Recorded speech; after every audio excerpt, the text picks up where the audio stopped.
right, so you've got an accepted offer on your home. We're in the home stretch now, right?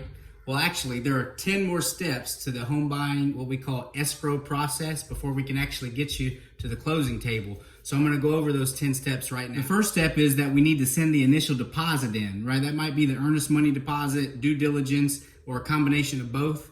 What we're going to need is a check, a certified check. You can wire the money. We need to get this money to the escrow agent and to the seller of the home within the next 3 days. Ideally today or tomorrow. We need to do this, sooner than later. Step 2 is once that deposit's sent in, we need to get back in touch with your lender really quickly. They're going to be giving you the money to close on the home, so they're going to need a bunch of documents like tax returns and W-2s and a whole bunch of stuff. And best practice is whatever list they give you, get it to them immediately, right? You don't want you to be the reason, not getting documents to them, that you hold up closing or you push closing back, and they need these documents as quickly as possible to ensure a smooth transaction. The third step is going to be to get a home inspection. We've got a couple recommended home inspectors. You can choose anybody you'd like, but the home inspector is going to check the house out from floor to ceiling, crawl space, roof, everything about the home, and tell you anything that he thinks that needs to be addressed. The home inspection is optional, but I would recommend it for every single one of my buyers. The cost for the home inspection is usually somewhere in the ballpark of $300 to $600, depending on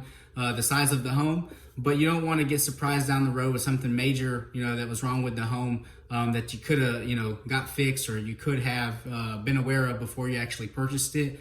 It's important to be aware that the seller of the home is not obligated to fix anything that they find in the home inspection. But a lot of items, we'll be able to request that they fix. And if they think that it's necessary because it's going to come up with any buyer that would make an offer on their home, then a lot of times they'll fix some of these items. So we'll walk you through that process and help you through the negotiation of those items once the home inspection is in. Step 4 is going to be to get your appraisal done. The lender's going to help with this. A lot of times they've got a program or a couple of appraisers that are approved with that lender where they'll get an appraisal of your home ordered. The appraiser's going to go out to the house, take some pictures, walk around, take some measurements, and then do a valuation of the home.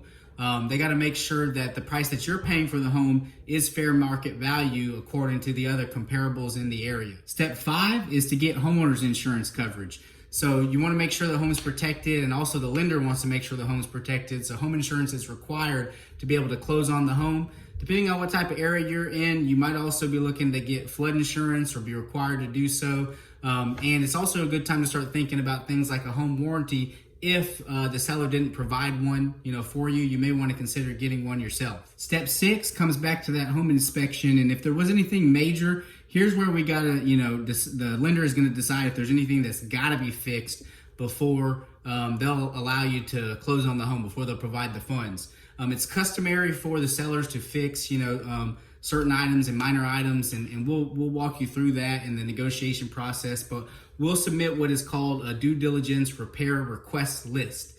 Due diligence repair request list. So we're going to request all these items that we want to be fixed, and then they're going to have an opportunity to respond and say, hey, we're going to fix this or we're not going to fix that, and we'll help you through that whole process. Step number 7 is where you'll hire an appraiser to look at the comparables and determine the fair market value of your home. Step 8, so now the appraisal's done, the inspection's done. They've likely either fixed or said they weren't going to fix all the items on the inspection and the due diligence repair request list. And this is where they ask you to start to remove all contingencies, right? So usually this comes up at the end of the inspection period or close to it. And basically at this point, it's when your earnest money deposit becomes non-refundable and you're locked in to be closing on the home or to lose that deposit if you back out.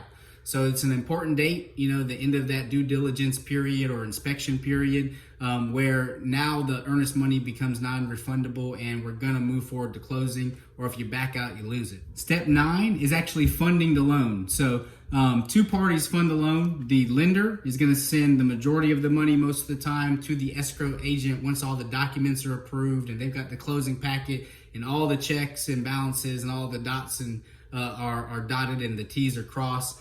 And they're going to send the money to the escrow agent. If you're putting a down payment, on a conventional loan or an FHA, you're also going to have to get your money, by wire or certified check to the escrow agent or the closing attorney's office, so that they can verify all the funds are there so that we can get to step 10. Step 10 in the escrow process is actual closing. So This is where you actually go to the closing attorney's office and sign all the paperwork. He's going to go over everything in detail while you're there. But most of the time, you've seen a lot of these documents by this point as well. The lender's given you closing disclosures, and you've seen all these numbers. And you go to the closing attorney's office so that you can sign on the dotted line and get the keys to your new home. So that's the 10 steps in the home buying escrow process. It can be complicated, but it's really not if you have a good realtor that's there to hold your hand through it. We're going to make sure that you're squared away and that you're informed and you get communicated with throughout this whole process. So if you have any questions at all, just let us know. We're Sanford Surrounded. We love our community and we hope you loved our video too. If you need to buy or sell a home in the next 12 months, we'd like to send you some free resources to help you get the best deal possible. Just text our number. We won't call you unless you ask us to.